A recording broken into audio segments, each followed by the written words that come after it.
C'est la panique au palais de l'Élysée. Le journaliste français Thomas Détrich vient de faire une déclaration qui va choquer le palais de l'Élysée.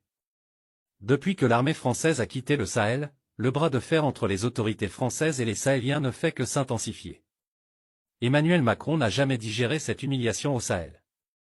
Les pays africains ne veulent plus voir un seul militaire français en Afrique, mais les autorités françaises persistent à maintenir leurs militaires en Afrique. L'armée française a quitté le Sahel mais elle n'est jamais rentrée en France.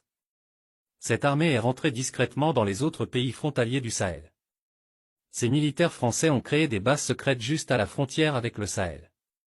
Les services de renseignement du Sahel viennent de découvrir récemment ces bases françaises à leurs frontières.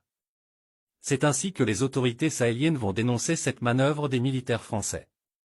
Le chef d'état-major de l'armée française a été obligé de démentir cette information, mais cela n'a pas suffi pour convaincre les autorités sahéliennes.